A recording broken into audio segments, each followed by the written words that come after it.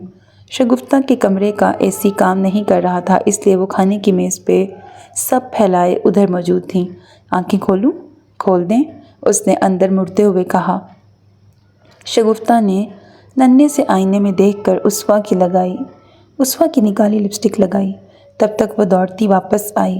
ان کے جوڑے کے گرد موتیے کا گجرا باندھا۔ تب تک شگفتہ سامنے رکھے جیولری باکس سے اس کے کپڑوں کے مطابق آکسیڈائز بریسلیٹ اور ایئر رنگز نکال چکی تھی۔ یہ پہن لو، لائنر نہیں لگانا؟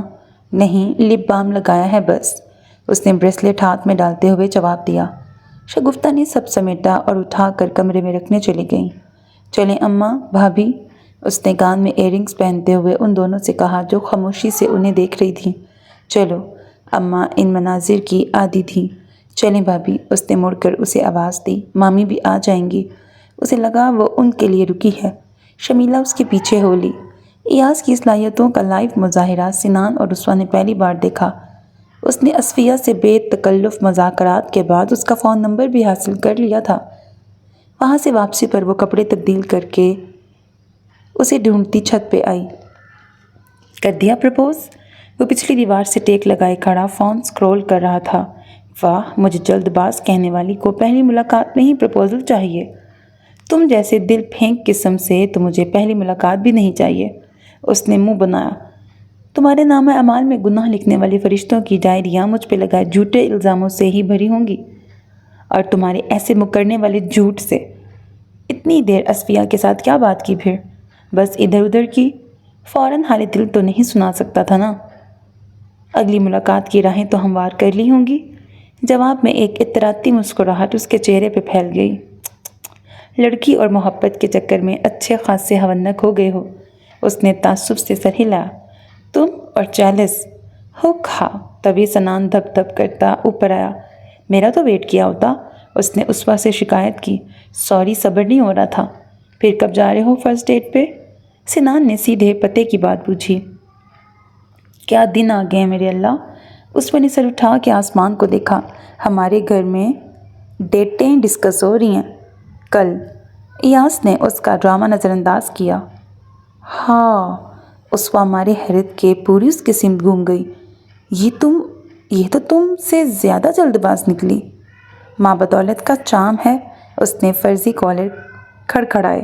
اندھوں اور بے وقوفوں کی کمی نہیں دنیا میں، سنان نے کہا۔ تم بھی چالس ہو کھا۔ کہاں جا رہے ہو؟ تمہیں بتا دوں تاکہ تم دونوں بھی میرے پیچھے وہاں پہنچ جاؤ؟ بالکل نہیں۔ الحمدللہ اس گھر میں اندھوں اور بے وقوفوں کی شدید کمی ہے، سنان نے تشکرانہ لہجے میں کہا، اور اسوا نے تائیدی سر ہلایا۔ تم دونوں اوپر ہو؟ نیچے سے شمیلہ کی آواز آئی۔ ایاز اور اسوا آگے کی دیوار تک آئے جہاں سے نیچے شمیلہ نظر آ رہی تھی۔ جی، ایاز نے کہا۔ کیا کر رہے ہو وہاں اندھیرے میں؟ کچھ خاص نہیں، یوں ہی باتیں کر رہے ہیں۔ سنان بھی ان کے برابر آ کے کھڑا ہوا۔ آپ بھی آئیں، عثمان نے دعوت دی۔ نہیں انکل تمہارا پوچھ رہے ہیں، اس نے ایاز سے کہا۔ اچھا ان سے کہیں آ رہا ہوں، ایاز نے کہا اور وہ اندر چلی گئی۔ پاپا نے بھی آج ڈیٹ رکھ لی؟ سنان مسکرایا۔ اس ڈیٹ سے پسینے چھوٹتے ہیں میرے، اس نے اپنی کمزوری کا اعتراف کیا۔ اصفیہ نے تمہاری شکایت تو نہیں کر دی؟ عثمان نے ڈرایا۔ شپ شپ بولو، وہ سیڑھیوں کی طرف جاتے ہوئے بولا۔ اس کی درگت دیکھنے کے لالچ میں وہ دونوں بھی اس کے پیچھے نیچے آئے، مگر اعجاز نے اسے امتحان اور امتحانوں کے بعد کا منصوبہ پوچھنے بلایا تھا۔ اس کا MCA کا آخری سیمسٹر تھا۔ وہ کچھ دن بڑا خوش سا ہواؤں میں اڑتا رہا۔ اصفیہ سے ملاقات کے بعد فون پر ان کا مسلسل رابطہ تھا۔ آج اصفیہ ان کے گھر آئی تھی، ساتھ شمیلہ کی بہن بھی تھی۔ اصفیہ نے آنے کا ایاز کو بتایا اور اس نے ان دونوں کو، اور وہ تینوں ہی کلاس اور کام چھوڑ کر مختلف بہانے بنا کے دوپہر کے کھانے پہ گھر میں موجود تھے۔ کھانے سے ذرا پہلے شگفتہ کو اپنی سہیلی کے یہاں بریانی اور کھیر بھیجنے کا خیال آیا۔ ایاز یہ زہرا کے یہاں دے آؤ۔ انہوں نے ہاٹ پاٹ اور بٹر ویئر کا ڈبہ تھیلی میں ڈال کر میز پہ رکھا۔ میں؟ اس نے حیرت سے اپنی طرف اشارہ کیا۔ بائک تمہاری ہی ہے، جلدی کرو۔ وہ واپس باورچی خانے میں چلی گئیں۔ سنان تم دے آؤ، اس نے چھوٹے کو حکم دیا۔ تمہاری بائک کو ہاتھ نہ لگانے کی قسم نہیں توڑ سکتا، اس نے باقاعدہ کانوں کو ہاتھ لگائے۔ بائک سے کون جانے کو کہہ رہا ہے؟ شہر کے رکشہ تمہارے اور عثمان کے دم سے ہی ہیں۔ ممی، اس نے آواز لگائی۔ میں نہیں جا رہا، سنان سے کہیں، وہ بائک سے نہیں جائے گا، اس لیے تم ہی جاؤ۔ اسے بھی بائک دلا دیں۔ ابھی آرڈر کرتی ہوں، تب تک یہ پہنچا کے آؤ۔ پلیز ممی، میں نہیں۔ کھانے کو بسم اللہ، کھانے کو استغفر اللہ۔ گھر والوں اور مہمانوں سے پہلے ہی کھیر سے انصاف کر رہے سنان کو پیچھے سے دادی نے دمو کا جڑا اور میز سے ریموٹ اٹھا کے صوفے پہ بیٹھتے ہوئے ریموٹ سے ٹی وی چلایا۔ اماں کبھی مجھ سے محبت کا ثبوت بھی دیں گی؟ میں یہ حسرت لے کے ہی مروں گا۔ سنان نے زمانے بھر کی مایوسی چہرے پہ سجاتے ہوئے پیالی میں بچی کھیر چمچے میں بھر کے منہ میں ڈالی اور کھڑا ہو گیا۔ ویسے ایاز سے پوچھیں وہ آج اس وقت گھر میں کیوں موجود ہے؟ تھیلی اٹھا کے باہر نکلنے سے قبل اس نے اماں اور دادی کو مشکوک کرنے کی کوشش کی۔ طبیعت ٹھیک نہیں لگ رہی تھی، اس لیے جلد آ گیا۔ اس نے فوراً جواز پیش کیا۔ تو یہاں کیا کر رہے ہو؟ باورچی خانے سے نکل کے مہمانوں والے ڈنر سیٹ کی پلیٹیں میز پہ رکھتے ہوئے عثمان نے کہا۔ کمرے میں جا کے آرام کرو، آپ ہی کہیں اماں۔ ایاز نے بری طرح اسے گھورا۔ ابھی یہاں سب کھانے کو جمع ہوں گے، جا آرام کر۔ اماں کا مشورہ حسب امید تھا۔ میں اب ٹھیک ہوں، اس نے چہرے پہ بشاشت سجاتے ہوئے گویا ثبوت بھی دیا۔ یہاں زنانیوں کے بیچ کیا کرنا، کمرے میں آرام کر۔ عثمان نے بمشکل اپنی ہنسی روکی۔ مجھے بھوک لگی ہے، اسی لیے تو بیٹھا ہوں یہاں۔ اول طعام بعد کلام، تو اتنی دیر سے منہ میں دہی جمائے کیوں بیٹھا ہے؟ کھانا مانگ لیتا۔ انہوں نے عثمان کو دیکھا۔ اسے کھانا دو پہلے۔ جی اماں، اس نے بڑی سعادت مندی سے کہا۔ اماں سب کے ساتھ ہی کھاؤں گا اب، اس نے تیزی سے کہا، مانو عثمان چھڑی گھما کے کھانے کی پلیٹ اس کے سامنے رکھنے والی ہو۔ الٹی سمجھے نہ سیدھی۔ اماں نے بیزار ہو کے توجہ ٹی وی کی سمت مرکوز کر دی۔ اسی وقت شمیلہ، اصفیہ اور اپنی بہن کے ساتھ اندر داخل ہوئی۔ ہم بھی کچھ مدد کریں؟ اصفیہ نے عثمان سے پوچھا۔ دیگچی، پیالے اور پلیٹیں آپ نے ہی خالی کرنے ہیں، اتنی مدد کافی ہوگی۔ بیٹھیں آپ سب۔ شمیلہ ان دونوں کو بٹھا کے باورچی خانے میں چلی گئی۔ کچھ دیر بعد ساری خواتین میں واحد مرد ایاز تھا۔ آج وہ عثمان کے بازو والی کرسی پہ بیٹھا تھا، کیونکہ سامنے والی کرسی پہ اصفیہ تھی۔ باتوں کے درمیان معمول کی طرح بریانی سے آلو اور کھیر سے کشمش بادام کے تبادلے کو مہمان دلچسپی اور حیرت سے دیکھ رہے تھے۔ ابھی وہ پہلی خبر سے ہی سنبھلی نہیں تھی کہ اس کی دوسری بات پہ کرسی سے اچھل کے کھڑی ہو گئی۔ پورے پاگل ہو گئے ہو، کیا بول رہے ہو؟ یہ بھی نہیں سمجھ میں آ رہا تمہیں؟ میں اسے گھر سے بھاگ کے شادی کرنے میں ہیلپ کروں گا۔ ایاز نے رک کر ایک ایک لفظ واضح انداز میں دہرایا۔ ایاز؟ جتنا وہ سنجیدہ تھا عثمان اب اتنی جھنجھلائی تھی۔ یار اس نے مجھ سے کچھ مانگا ہے اور میں بڑے دل والا فلمی مجنوں بننے کی ضرورت نہیں۔ اس نے بات مکمل نہیں ہونے دی۔ بالکل ہی پٹری سے اتر گئے ہو۔ اس کا انداز ایاز کو اچھا نہیں لگا۔ تم کو کبھی یقین ہی نہیں آیا کہ میں واقعی اس سے محبت کرتا ہوں۔ اس کے بدلے انداز پہ وہ سنبھل کے چپ ہی رہی۔ تمہیں یہ مذاق اور فلرٹ ہی لگا اور اب بھی اسے ایسے ہی ٹریٹ کر رہی ہو۔ میں نے جو بھی سمجھا ہو، مگر تم جو کہہ رہے ہو وہ ناقابل قبول بلکہ نہایت فضول ہے۔ تمہارے لیے ہوگا، میرے لیے نہیں۔ تمہیں یہ صحیح لگ رہا ہے؟ غلط کیا ہے؟ 3 سال سے وہ کسی سے محبت کرتی ہے، گھر والوں سے کہا وہ راضی نہیں، اس کی جاب ہو گئی ہے، اس لیے اب وہ گھر سے بھاگ کے شادی کر رہے ہیں۔ اس نے دوست سمجھ کے مجھ سے مدد مانگی ہے۔ دوست؟ مت ماری گئی ہے تمہاری ایاز۔ اتنے دن سے وہ تمہارے ساتھ کیا کر رہی تھی؟ اسے تمہاری فیلنگز کا پورا احساس ہے، اور یہ جان کر ہی اس نے تمہیں یوں ٹریپ کیا ہے تاکہ ایک گدھے عاشق کو یوز کرے۔ اور تم بہت غلط سوچ رہی ہو اسوا، وہ ایسی نہیں ہے۔ اس کے لہجے اور جملے پر اسوا کا دل کیا اچھی طرح کوٹ ڈالے اسے۔ تم بیوقوف تو تھے ہی، اب اندھے بہرے بلکہ گدھے ہو گئے ہو پورے۔ اس نے دانت پیسے۔ کچھ بھی کہو، میں نے ڈیسائیڈ کر لیا ہے، اس کی ہیلپ کروں گا۔ وہ جس کرسی سے اٹھی تھی وہ اس پہ بیٹھ گیا۔ وہ دونوں ایاز کے کمرے میں تھے۔ یہ خاندان کا مسئلہ ہے ایاز۔ کچھ دیر اسے گھورنے کے بعد اس نے نرمی سے سمجھانے کی کوشش کی۔ کتنے مسائل ہو جائیں گے تمہیں اندازہ نہیں ہے۔ سب سے اہم بات، ماموں جان کو خبر ہوئی تو جان سے مار دیں گے تمہیں۔ کسی کو خبر نہیں ہوگی۔ کیسے نہیں ہوگی؟ میں ابھی جا کے انہیں بتا دوں تو؟ تم ایسا کبھی نہیں کرو گی۔ اس کے لہجے کا یقین ہی تو اس کا غرور تھا، لیکن اس وقت وہ اس یقین پہ تل ملا کے رہ گئی۔ میں تمہیں کسی حال میں یہ بیوقوفی نہیں کرنے دوں گی۔ ٹانگیں نہ توڑ دوں تمہاری۔ مجھے تمہاری اجازت کی ضرورت نہیں۔ میں گھر سے بھاگ کے شادی کرنے میں اس کی مدد کروں گا، یہ طے ہے، اور تم کسی سے کچھ نہیں کہو گی۔ دونوں کے لہجے پر یقین تھا اور دونوں ہی ایک دوسرے کو آر پار والی نگاہوں سے گھور رہے تھے۔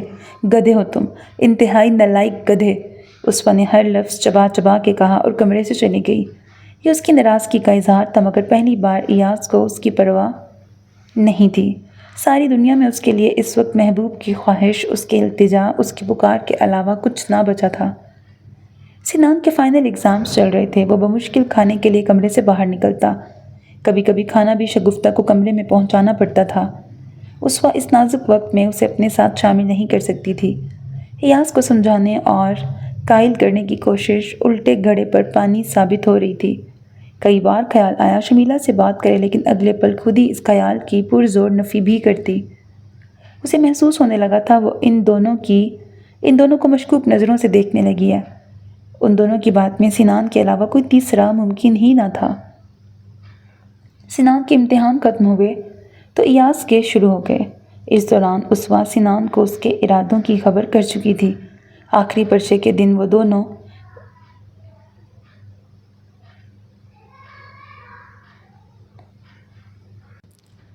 یار آگے نا ایک پیج مس ہے PDF میں، بٹ سٹوری سمجھ آ جائے گی، ٹھیک ہے؟ وہ اپنے کمرے میں چلی گئی۔ یار یہ اسے فوراً درست لفظ نہیں سوجا۔ نیو ایڈیشن تو ٹینشن والا ہے۔ ایسا کچھ نہیں ہے، غلط نہ سوچو۔ وہ برتن لیے اندر چلی گئی۔ اسوا اتنی دیر جاگی تھی کہ بستر پر لیٹتے ہی سو گئی۔ یہی حال ایاز کا بھی تھا۔ صبح 11 بجے تک دونوں کمروں سے نہیں نکلے تو شگفتہ کو فکر ہونے لگی۔ شام سے سویا ہے، ابھی تک اٹھا کیوں نہیں؟ اور اسوا اتنی دیر تک کبھی نہیں سوتی۔ رات 3 ساڑھے 3 بجے دونوں ڈائننگ روم میں تھے۔ شمیلہ نے کہا، ایاز اس وقت کھانا کھا رہا تھا۔ اچھا، اسی لیے انہیں اطمینان ہوا۔ رات میں کھانے کے لیے اسے جگایا ہوگا۔ اسوا جانتی تھی یہ بات زیادہ دیر راز نہیں رہ سکے گی۔ اس کا خوف یہ تھا کہ اس میں ایاز کے کردار سے پردہ نہ اٹھ جائے۔ وہ دوپہر میں جاگا اور ناشتہ کر کے بائک لے کے پھر چلا گیا۔ دوپہر میں شمیلہ فون آنے پر سب کے درمیان سے اٹھ کے اپنے کمرے میں گئی تو اسے یقین تھا اصفیہ کی ہی خبر ہوگی۔ اس کے بعد سے شمیلہ بہت خاموش اور فکر مند سی فون میں ہی مصروف تھی۔ اگلے دن وہی ہوا جس کا اسے دھڑکا لگا تھا۔ اپنے معمول کے وقت سے بہت بعد میں اعجاز گھر آئے تو انتہائی غصے میں تھے۔ ایاز کہاں ہے؟ آتے ہی آفس بیگ صوفے پہ پھینک کے انہوں نے غضبناک لہجے میں شگفتہ سے دریافت کیا، کیا ہوا؟ اتنے غصے میں کیوں ہیں؟ وہ کہیں باہر گیا ہے۔ شوہر کو کم ہی انہوں نے اس قدر برہم دیکھا تھا۔ فون کرو اسے، انہوں نے پیشانی مسلتے ہوئے کہا۔ اس سے پہلے ہی وہ اسے میسج ٹائپ کر چکی تھیں۔ بات کیا ہے وہ تو بتائیں۔ کیوں اتنا آگ بگولا ہو رہے ہیں؟ اماں نے بھی حصہ لیا۔ اعجاز ہونٹ بھینچ کے ضبط کر رہے تھے۔ انہوں نے جیب سے فون نکالا اور خود ہی کال ملائی۔ تبھی باہر اس کی بائک کا ہارن بجا۔ اسوا باہر بھاگی، گیٹ کھولا، وہ بائک اندر لے آیا۔ شاید ماموں کو پتہ چل گیا۔ اس نے انگلیاں مروڑتے ہوئے سرگوشی کی۔ ہیں؟ بائک سٹینڈ پہ لگا کے اترتے ہوئے وہ چونکا۔ ایاس! اندر سے اعجاز کی پکار پہ اسوا کا رونا ہی باقی تھا۔ گھر میں سب سے زیادہ مشفق اور نرم رویہ ان کا اسی کے ساتھ تھا، پھر بھی اسے ان کے غصے سے ڈر لگتا تھا۔ ایاس! دوسری پکار میں اشتعال کے ساتھ بے صبری اور جھنجھلاہٹ بھی تھی۔ وہ دونوں ایک دوسرے کے پیچھے اندر داخل ہوئے۔ اس وقت وہاں شمیلہ اور حسان بھی موجود تھے۔ جی پاپا! وہ ان کے سامنے جا کے رکا۔ یہ تربیت تھی ہماری؟ ان کی سرد آواز گونجی۔ ذرا خیال نہیں آیا تمہیں؟ میں نے کیا کیا؟ اس نے معصومیت سے الٹا سوال داغا۔ اسوا کا دل کیا ٹیلی پیتھی سے اسے کہے قبول کر لو بنو مت۔ ساری عمر کی جمع پونجی میرا اثاثہ عزت ہی تھی جو آج تمہاری وجہ سے… کیا کیا اس نے؟ شوہر کی آواز کی شکستگی شگفتہ کو پہلے ہی توڑ گئی۔ کانپتے دل کے ساتھ انہوں نے فوراً وجہ جاننا چاہی۔ اصغر صاحب شمیلہ کے خالو کی بیٹی نے گھر چھوڑ کے والدین کے خلاف جا کے اپنی پسند سے شادی کر لی ہے۔ ایاس نے لب سختی سے بند کیے۔ اور یہ ممکن ہوا ہے ہمارے بیٹے کی مدد سے۔ وہ ایاس کو دیکھ رہے تھے جس کی نظریں جھکی تھیں۔ کیا کہہ رہے ہیں؟ انہوں نے شوہر اور پھر بہو کو سوالیہ نظروں سے دیکھا۔ اصفیہ کل رات گھر سے بھاگ گئی ہے، شمیلہ نے کہا۔ ان سب میں ایاس یہ کیسے شامل ہو سکتا ہے؟ آپ سے کس نے کہا یہ سب؟ ضرور کوئی غلط… شگفتہ یہ سوال اہم نہیں، پہلے اس سے پوچھو کہاں گئے ہیں وہ، باقی سوال جواب بعد میں ہوں گے۔ بن بلائی احمق لے دوڑی سحنک۔ اماں ماتھے پہ ہتھیلی مار کے بڑبڑاتے ہوئے صوفے پہ بیٹھ گئیں۔ دوسروں کے معاملات میں ٹانگ اڑانے کی ضرورت کیا تھی؟ تم انہیں پہلے سے جانتے تھے؟ حسان کی شادی کو دن ہی کتنے ہوئے ہیں، یہ انوالو کیسے ہو سکتا ہے؟ مجھے تو یہی سمجھ میں نہیں آ رہا۔ کہاں گئے ہیں وہ؟ اعجاز نے سوال دہرایا۔ ایاس لب سیے کھڑا تھا۔ پہلے اس سے پوچھیں تو یہ واقعی انوالو ہے بھی یا نہیں؟ آپ یوں ہی… اس کی خاموشی تمہیں سمجھ میں نہیں آ رہی؟ ان کی آواز میں جھنجھلاہٹ تھی۔ ارے! اماں اپنی جگہ چھوڑ کے اٹھیں۔ جوان اولاد پہ یوں بھویں نہیں تانتے، نرمی سے بات کرو۔ ایاس باپ جو پوچھ رہا ہے اس کا جواب دے۔ وہ خاموش ہی رہا۔ ایاس! شگفتہ نے بے یقینی اور دکھ سے اسے دیکھا۔ میں نے ان کی مدد کی ہے اور میں وہ سب بعد میں پوچھوں گا۔ اعجاز کا سرد لہجہ ان کے غصے کا مظہر تھا۔ وہ کہاں ہیں اس وقت یہ بتاؤ۔ ایاس نے پھر سر جھکا لیا۔ ان کا نکاح ہو چکا ہے اس لیے اب وہ کہیں بھی… ایڈریس؟ ان کا لہجہ حکمیہ تھا۔ اصفیہ کے والد کے فون نے جہاں انہیں بیٹے کے کارنامے پہ شرمندہ کیا تھا، وہاں باپ کی بے بسی، لاچاری، بے قراری، فکرمندی اور عزت مٹی ہونے کی ندامت نے انہیں جھنجھوڑ دیا تھا۔ اس طرح کے معاملات میں عموماً جو ہوتا ہے ان کا رد عمل اس سے مختلف تھا۔ انہوں نے غصے میں الزام تراشی، دھمکی اور گالیاں نہیں دی تھیں، بلکہ کہا تھا کہ جو ہونا تھا ہو گیا۔ اب وہ بیٹی کو واپس گھر لا کے رخصت کرنے کو تیار ہیں۔ بڑی لجاجت سے انہوں نے کہا تھا اگر ایاس انہیں بتا دے وہ کہاں گئے ہیں تو وہ اسے لے آئیں گے اور مٹی ہو رہی عزت کسی طرح سنبھل جائے گی۔ میں وہ نہیں بتا سکتا۔ ایاس! شگفتہ کو اب غصہ آ گیا۔ تم پہلے بہت بڑی حماقت کر چکے ہو، اب معاملہ اور نہ بگاڑو، جو پوچھ رہے ہیں وہ بتاؤ۔ وہ ہنوز چپ تھا۔ ایاس! شگفتہ نے تنبیہی انداز میں پکارا۔ سوری ممی لیکن میں… وہ کہاں ہیں یہ بتاؤ یا ابھی اسی وقت گھر سے نکل جاؤ۔ سب نے گھبرا کے انہیں دیکھا۔ تیش میں آپے سے باہر ہونا یا انتہائی قدم اٹھانا یہ اعجاز کا مزاج نہیں تھا۔ ایاس بیٹا، ہمارے بزرگ کہتے تھے آبرو جگ میں رہے تو بادشاہی جانیے، اسی لیے اصفیہ کا باپ اور اعجاز دونوں تم سے پوچھ رہے ہیں، ضد نہ کرو، بتا دو۔ اماں نے اس کے قریب آ کے کہا۔ میں نہیں بتا سکتا اماں، اس کی وہی مرغی کی ایک ٹانگ۔ تو ابھی اسی وقت نکل جاؤ گھر سے۔ اعجاز نے سرد لہجے میں دروازے کی سمت اشارہ کیا اور آئندہ صورت مت دکھانا اپنی۔ اور وہ سچ میں پیچھے سب کو آوازیں دیتا چھوڑ کے دھپ دھپ کرتا دروازے اور پھر گیٹ سے باہر چلا گیا۔ جوان اولاد کو یوں 12 پتھر باہر نہیں کرتے۔ انہوں نے بیٹے کو ٹھنڈا کرنا چاہا۔ تم اب بات نہ کرنا اس سے، وہ گھر آ جائے تو میں پوچھتی ہوں، بتا دے گا۔ اس کرتوت کے بعد بتائے گا تو ہی گھر میں جگہ ہے، ورنہ کوئی اس کی طرفداری اور ہمدردی نہ کرے۔ اعجاز 2 ٹوک کہہ کے وہاں سے چلے گئے۔ باقی سب نے سر پکڑ لیا۔ سب اس کے چوری اور اوپر سے سینہ زوری والے رویے پر نالاں تھے۔ اماں کی بڑبڑاہٹیں جاری تھیں۔ بی بی خطا کرے باندی پکڑی جائے۔ وہ ان دادیوں نانیوں میں سے تھیں جن کے لیے پوتا پوتی، نواسا نواسی کی کوئی غلطی نہیں ہوتی، بلکہ ان سے فقط معصوم نادانیاں سرزد ہوتی ہیں۔ جنہیں درگزر کرنا بڑوں کا فرض اولین ہوتا ہے۔ امید کے مطابق رات 2:30 بجے وہ گیٹ کھول کے اندر داخل ہوا۔ اسے سیڑھی پہ دیکھ کے اس کی طرف آنے کے بجائے وہ ہال میں چلا گیا۔ اسوا اٹھ کر اس کے پیچھے آئی۔ اپنے کمرے میں پہنچ کر وہ بیگ میں کپڑے ڈالنے لگا۔ کہاں تھے ابھی تک اور یہ کیا کر رہے ہو؟ اس نے پہلے دروازہ بند کیا تاکہ کسی کو ان کی آواز سنائی نہ دے، پھر اس کے پاس آ کے پوچھا۔ ایاز نے کچھ نہیں کہا اور کپڑوں کے بعد اپنی اسناد والی فائل بیگ میں پھینکی۔ ایاز، مجھے کیوں غصہ دکھا رہے ہو؟ کس نے کہا یہاں آؤ؟ جا کر سب کی طرح آرام سے سو جاؤ۔ یہ کیا کر رہے ہو تم؟ اس نے ہاتھ سے پھسلتے تحمل کو مضبوطی سے دبوچا۔ پاپا کا حکم مان رہا ہوں۔ 2 آپشن دیے تھے ماموں نے، اور تم؟ میں ان کی بات نہیں مان سکتا۔ ایاز، اس نے بڑے رسان سے کہا، بات مت بڑھاؤ پلیز، ماموں جان جو کہہ رہے ہیں وہ بتا دو، ویسے بھی نکاح تو ہو چکا ہے ان کا۔ میں نے وعدہ کیا ہے کسی سے کچھ نہیں کہوں گا۔ اگر کسی کو علم نہیں ہوتا تو الگ بات تھی، لیکن اب تو سب جان گئے ہیں نا، ایسے میں تم کیوں اسے انا کا مسئلہ بنا رہے ہو؟ اسے مسئلہ گھر والے بنا رہے ہیں۔ وہ بالغ لڑکی اپنی زندگی کا فیصلہ کر چکی، اب اسے اس کے حال پہ چھوڑ دینا چاہیے۔ اس کی بات پہ اسوا کا پھر اسے پیٹنے کا دل کیا، مگر فی الحال اسے معاملہ سنبھالنا تھا۔ تم بالکل بے وقوفوں والی بات کر رہے ہو، یہ کوئی عام معاملہ نہیں ہے، اور اگر تم نے اس کی مدد نہیں کی ہوتی تو اس گھر اور ہم سب کا اس سے کوئی لینا دینا بھی نہیں تھا۔ اب ساری دنیا جانتی ہے کہ انہیں گھر سے بھگانے میں تمہارا ہاتھ ہے۔ ماموں جان کو کتنی سبکی کا سامنا کرنا پڑا ہے، اس کا تمہیں اندازہ بھی نہیں ہے۔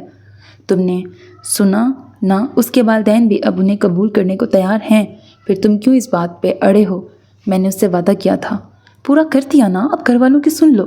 اس نے کہا ہے وہ کہاں ہیں یہ کسی کو نہ بتاؤں، کچھ دن بعد وہ خود گھر والوں سے کانٹیکٹ کرے گی، اسے کوئی ڈر ہوگا تبھی کہا نا، کیا پتہ گھر والے انہیں زبردستی الگ کر دیں۔ اس نے کہا ہے، اور اتنی دیر سے جو میں بکواس کر رہی ہوں، ماموں جان جو کہہ رہے ہیں وہ سنائی نہیں دے رہا تمہیں؟ ایاز خاموشی سے اپنا کام کرتا رہا۔ 4 دن کی محبت ہم سب سے اہم ہوگی تمہارے لیے۔ اس کی آواز روحان سی ہو گئی تھی۔ میری فیلنگز کی یہ انسلٹ ہی مجھے بہت غصہ دلا رہی ہے۔ اوہ شٹ اپ ایاز، اس کی برداشت جواب دے گئی۔ Get out. اس نے جس طرح جھنجھلا کے اور چڑ کے کہا، ایاز کو بھی غصہ آ گیا۔ کوئی اس کی کمٹمنٹ اور احساسات سمجھ ہی نہیں رہا تھا، مگر کم سے کم اسوا کو تو سمجھنا ہی چاہیے تھا۔ مرو تم۔ اس نے پلنگ پہ رکھے اس کے بیگ کا ڈھکن ہاتھ مار کے گرایا۔ جو کرنا ہے کرو، مگر یہ لکھ کے اپنی جیب میں رکھ لو، جب پچھتاؤ گے تو میرے پاس مت آنا۔ اس کا لہجہ جلالی تھا اور آنسو گالوں پہ پھسل رہے تھے۔ وہ باہر نکل گئی۔ نہیں آؤں گا۔ اس کے پیچھے اس کی آواز ابھری تھی۔ اسے سمجھ میں نہیں آ رہا تھا اس وقت کسے اٹھائے جو ایاز کو سمجھا کے روک سکے۔ شگفتہ کو اٹھانے جاتی تو اعجاز نے بھی جاگ جانا تھا، اماں کو اٹھاتی تو ذرا دیر میں وہ سارے گھر کو جگا دیتی۔ ان دونوں کے علاوہ وہ کسی اور کی بات سننے والا نہیں تھا۔ اعجاز اور اس کے آمنے سامنے آنے سے اس وقت کسی بہتری کی توقع نہیں تھی۔ کمرے میں آ کر اس سچویشن میں اپنے جذبات کے ابال پہ اس نے خود کو لتاڑا۔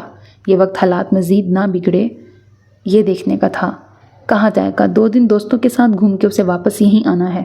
آخر اس نے خود کو تسلی دیتے ہوئے سوچا، یوں بھی اس کے امتحان ختم ہوئے ہیں، اس لیے ہو سکتا ہے تھوڑی تفریح کا پلان اس نے پہلے ہی بنا رکھا ہو اور اب اسے گھر چھوڑنے کی دھمکی کے طور پہ استعمال کر رہا ہے۔ یہ خیال اسے تھوڑا پرسکون کر گیا۔ کچھ دیر اپنے کمرے میں بے قراری سے ٹہلنے کے بعد دماغ ٹھنڈا ہوا تو اس سے بات کرنے اور سمجھا کے قائل کرنے کے لیے وہ پھر اس کے کمرے میں آئی۔ کمرہ خالی تھا۔ اس نے صحن میں جا کے دیکھا، بائک وہیں کھڑی تھی، مگر ایاز جا چکا تھا۔ واپس کمرے میں آ کے اس نے فون لگایا۔ 2 رنگ کے بعد ہی ایاز نے کال منقطع کر دی۔ مرو۔ غصے میں اس نے فون پلنگ پہ پھینکا۔ اس وقت اسے ذرا بھی اندازہ نہیں تھا آنے والا وقت سب کی زندگیاں بدل دینے والا ہے، خاص طور پر اس کی زندگی۔ اگلی صبح ایاز کے گھر چھوڑ جانے کی خبر پر سب نے وہی سوچا جو اس وقت کا خیال تھا کہ چند دوستوں کے ساتھ گھوم پھر کے وہ لوٹ کر گھر ہی آئے گا، مگر اس کی اس حرکت نے اعجاز کا غصہ اور بڑھا دیا تھا۔ انہوں نے اعلان کر دیا اسے گھر میں آنے نہ دیا جائے۔ سبھی اسے فون کرنے کی کوشش کر رہے تھے مگر وہ کسی کا فون نہیں اٹھا رہا تھا۔ ہفتہ بھر بعد بھی اس کی یہی روش برقرار رہی تو شگفتہ فکر مند ہوئی۔ سنان اس کے جن دوستوں کو جانتا تھا اسے ان کے گھر دوڑایا گیا۔ کسی کو اس کے بارے میں کوئی علم نہیں تھا۔ تب سب کو معاملے کی نزاکت کا احساس ہوا۔ شگفتہ اس کے پاس آئیں تو وہ جھوٹ نہ کہہ سکی۔ تمہیں پہلے سے علم تھا وہ اس کی مدد کرے گا۔ ان کے لہجے کی بے یقینی اسے اور شرمندہ کر گئی۔ اس نے مجھے اور سنان کو بتایا تھا، اس نے آہستہ سے دہرایا۔ اسوا تم نے گھر میں کسی کو کیوں نہیں بتایا؟ کم سے کم مجھے تو بتاتی۔ تمہیں خیال نہیں آیا اسے اس بے وقوفی، اس نادانی سے کسی بھی حال میں روکنا ضروری ہے، اور اس کے لیے جو ہو سکتا ہے وہ کرنا چاہیے؟ ہماری ان سے رشتہ داری ہے، تعلقات خراب ہوں گے، بدنامی اور شرمندگی الگ۔ تمہیں اپنے ماموں کا بھی خیال نہیں آیا؟ مامی؟ پہلی بار اس کی ہسمکھ ممانی غصے میں تھیں۔ تم ایسی ناسمجھ تو نہیں ہو جو اس معاملے کی نزاکت نہ سمجھ سکو؟ اصفیہ غلطی کرنے جا رہی ہے، یہ معلوم ہو جانے پر اول تو اس کے ماں باپ کو خبر کرنا ضروری تھا، دوسرا ایاز کو کسی قیمت پہ اس میں انوالو نہیں ہونا چاہیے تھا۔ تمہیں گھر میں کسی کو بتانے کا خیال کیوں نہیں آیا؟ سب کچھ مل سکتا تھا اگر… یا اللہ! انہوں نے دونوں ہاتھ سر پہ رکھے۔ مامی، اسے رونا آ گیا۔ ہم نے ایاز کو سمجھانے کی کوشش کی تھی، اتنی جلدی وہ یہ سب کر لے گا ہم بھی نہیں جانتے تھے۔ مجھے تم سے یہ امید نہیں تھی، مجھے تو یقین نہیں آ رہا تم نے جانتے ہوئے یہ ہونے دیا۔ کسی کا نہیں مگر اپنے ماموں کی عزت اور رتبے کا ہی خیال کیا ہوتا۔ بہت مایوس کیا تم نے مجھے۔ اچانک اسے مامی کی آنکھوں اور لہجے میں اجنبیت محسوس ہوئی۔ وہ تعصب سے سر ہلاتے ہوئے کمرے سے نکل گئیں اور اسوا بے جان سی پلنگ پہ بیٹھ گئی۔ اسے بس رونا آ رہا تھا۔ پہلی بار تھا اس کی خوش مزاج اور شگفتہ سی مامی تھی، ناراض تھیں، وہ اس سے بات نہیں کر رہی تھیں اور اسے انہیں مخاطب کرتے بھی رونا آ رہا تھا۔ ان دونوں کے بیچ کا یہ الجھاؤ اور تناؤ کسی سے چھپ نہیں سکا۔ ایاز اور اس کی دوستی کی روشنی میں شمیلہ سب سے پہلے اس کی تہہ تک پہنچی تھی۔ تم جانتی تھیں ایاز اس کی ہیلپ کر رہا ہے؟ شمیلہ کا سوال اماں کو پسند نہیں آیا۔ جو ہونا تھا ہو گیا، اب لکیر پیٹنے کا کوئی فائدہ نہیں، بس ایاز گھر آ جائے یہ دعا کرو۔ تبھی سنان نے آ کے اپنی کرسی سنبھالی۔ شگفتہ اپنی جگہ سے اٹھ کے اس کا ناشتہ لینے اندر چلی گئیں۔ امتحان ختم ہو گئے تو اب کہاں جا رہا ہے؟ اماں نے موضوع بدلا اور شمیلہ پہلو بدل کے رہ گئی۔ اسے ان دونوں پہ غصہ تھا مگر گھر میں کوئی اسے نکالنے کا موقع ہی نہیں دے رہا تھا۔ اسے بھی اس وقت زیادہ قصوروار لگ رہی تھی۔ نیکسٹ سیمسٹر کے پروجیکٹ کا بہت کام ہے، وہ بھی آج کل سنجیدہ تھا۔ اسوا نے اپنی چائے ختم کی اور کپ اور پراٹھے کی پلیٹ اٹھا کے باورچی خانے میں چلی آئی۔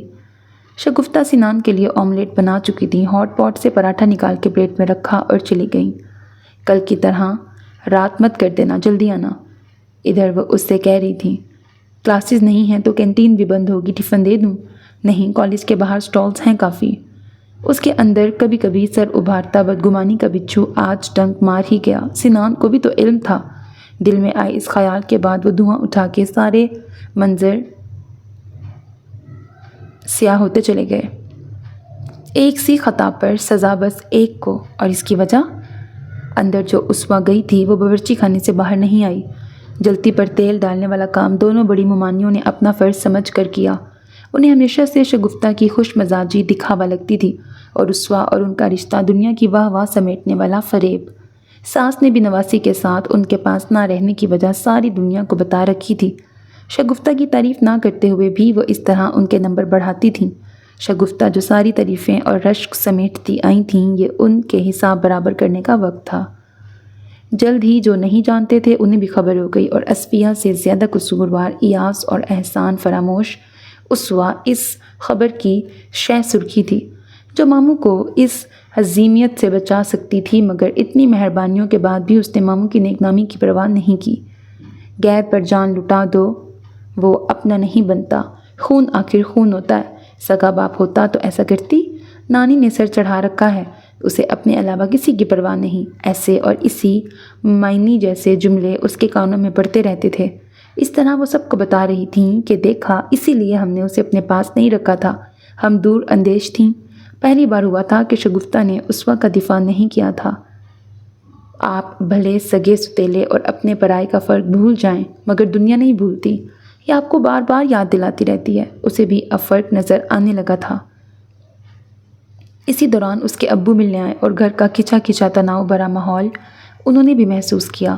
چونکہ وہ فارغ تھی سو کچھ دن کے لیے اسے ساتھ چلنے کو کہا اور وہ بھی تیار ہو گئی۔ شگفتہ نے اسے روکا نہ ہی اماں نے۔ اسوا کی خاموشی اور بہو کی سرد مہری وہ بھی دیکھ رہی تھیں۔ انہیں یہ مناسب لگا کہ کچھ دن کے لیے وہ یہاں سے دور چلی جائے۔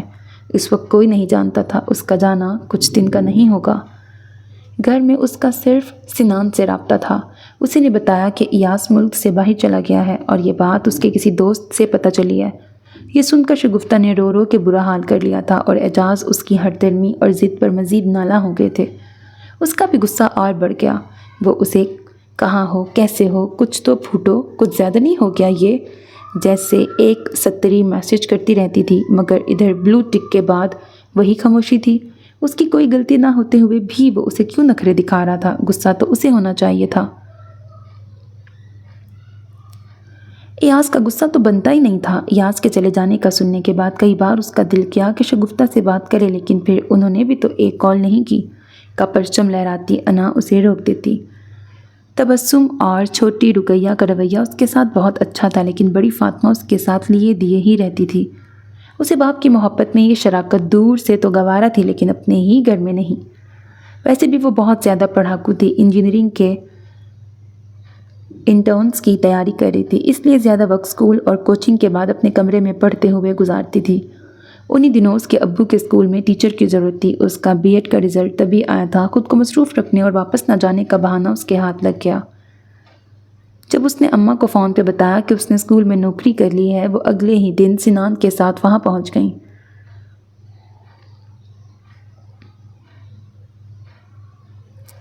سوت نا کپاس جو لاہے سے گتھم لٹھا، پتہ نہیں کیا لکھا ہوا ہے۔ انہیں شگفتہ اور اس کی اتنی طویل سرد جنگ سمجھ میں نہیں آ رہی تھی۔ ان کے مطابق دونوں خواہ اینٹ رہی تھیں۔ تو کس لیے یہاں آن پڑی ہے؟ تجھے کیا ضرورت ہے نوکری کی؟ تو کچھ دن رہنے کے لیے آئی تھی، ہمیشہ کے لیے نہیں۔ ابھی بیگ باندھ اور چل میرے ساتھ۔ میں یہاں کسی وجہ سے یا ناراضگی سے نہیں ہوں اماں۔ بی ایڈ اسی لیے تو کیا تھا کہ مجھے ٹیچر بننا تھا۔ نوکریاں اتنی آسانی سے نہیں ملتی، قسمت سے یہاں موقع ملا ہے تو کچھ دن کرنے دیں، جب مناسب ہوگا یہاں سے ٹرانسفر کروا لوں گی۔ انہیں مطمئن کرنا بہت ضروری تھا۔ کچھ اس کے ابو نے سمجھایا اور کچھ اس نے کوشش کی۔ بالآخر وہ مان گئی، مگر سنان بہلنے والا نہیں تھا۔ تم مامی سے زیادہ ناراض ہو یا ایاز سے؟ مامی سے کیوں ناراض ہوں گی میں؟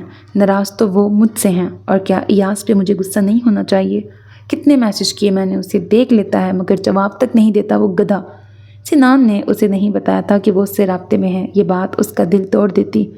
سب کو یہی لگا تھا کچھ دن کا شوق ہے، وہ زیادہ دن نہ نوکری کرے گی نہ وہاں رکے گی، مگر اس نے سب کو غلط ثابت کر دیا۔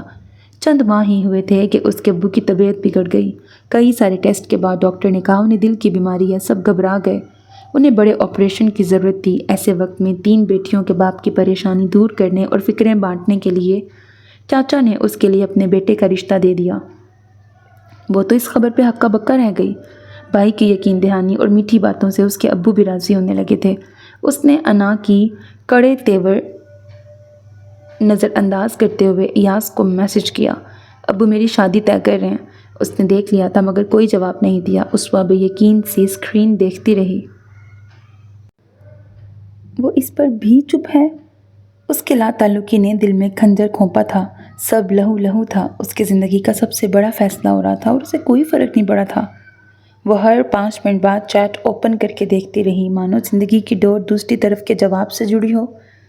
رات میں اس نے پھر میسج کیا، ایاز اگر تم اب بھی خاموش رہے تو یہ سمجھنا میں مر گئی ہوں۔ ساری رات جاگتے اور روتے ہوئے وہ فون تھامے بیٹھی رہی، مگر وہ پتھر ہو گیا تھا۔ محبت تو اس نے خود سے بھی راز رکھی تھی، مگر ان کی دوستی پر تو اسے ہی نہیں سارے زمانے کو ناز تھا، اور یہ تعلق بھی اتنا بودا ثابت ہوا تھا۔ شگفتہ کے رویے نے جو پہلی ضرب لگائی تھی، اگر وہ ناکافی تھی تو اس کی کمی ایاز کی زبان بندی نے پوری کر دی۔ اس گھر میں میرے جذبات اور احساسات یک طرفہ ہی تھے، اسے یقین ہو گیا۔ رشتے کی خبر اماں کو ہوئی تو وہ بوکھلا گئیں۔ اسے تو ہمیشہ اعجاز کے گھر رہنا تھا۔ اعجاز کے غصے کے مد نظر ان سے بات نہ کر کے انہوں نے بیٹی کے ساتھ ریاض سے بات کی۔ اماں وہ گھر چھوڑ کے چلا گیا، وہ کسی کو فون تک نہیں کرتا، اسے اپنے کیے کا افسوس نہیں ہے۔ اس نے جو کیا سو کیا، مگر اس کے بعد گھر اور پھر ملک چھوڑنا اور رابطہ نہ رکھنا بہت غیر ذمہ دارانہ رویہ ہے۔ اعجاز بھائی اس کی صورت نہیں دیکھنا چاہتے۔ اس معاملے نے اس کا ضدی اور من مرضی کرنے والا مزاج بھی واضح کر دیا ہے۔ پہلے میرے دل میں بھی یہی خیال تھا کہ اسوا وہاں بہت اچھی طرح سیٹل ہے تو اعجاز بھائی اسے اپنی بہو بنا لیں گے۔ آپ کی بھی یہ خواہش ہوگی، مگر اب اپنی صحت اور ایاز کو دیکھتے ہوئے مجھے اس خیال پہ قائم رہنا فضول لگ رہا ہے۔ آپ سب کی نیت اور محبت پہ مجھے شک نہیں، مگر اس کا واحد سگا رشتہ میں ہوں، اور اپنی زندگی میں اس کی شادی اور محفوظ مستقبل کا انتظام کرنا میری ذمہ داری ہے۔ میری آنکھ بند ہونے کے بعد کیا ہوگا میں نہیں جانتا۔ یہ دنیا ہے، یہاں پلک جھپکتے ہی سب کچھ بدل جاتا ہے۔ ایسے میں اپنے بھتیجے کا موزوں رشتہ میں کسی پرانے خواب کی وجہ سے ٹال نہیں سکتا۔ خواب بھی وہ جس کے اب پورا ہونے کا کوئی امکان نہیں ہے۔ اماں نے پھر بھی اپنی سی کوشش کی تھی اور ان دونوں کی باتیں سنتی اسوا سست قدموں سے لوٹ گئی۔ پہلے ہی صرف اماں کو وہاں دیکھ کر ایک اور شکوہ اس کے دل میں ترازو ہو گیا تھا۔ مامی نہیں آئیں۔ سنان کو خبر ہوئی تو اس نے اسے میسج کیا۔ یہ کیا سن رہا ہوں میں؟ تم نے شادی کے لیے ہاں کر دی؟ نہ کرنے کی کوئی وجہ بھی تو نہیں۔ اور سنان کو ایاز پہ بہت غصہ آیا۔ اس نے اسے میسج کیا، اسوا کی شادی کی ڈیٹ فکس ہو گئی ہے، مجھے وہاں کی کسی خبر میں کوئی دلچسپی نہیں۔ اس کے جواب نے سنان کو آگ ہی لگا دی۔ اس نے کئی ماہ تک پھر اسے کوئی میسج نہیں کیا۔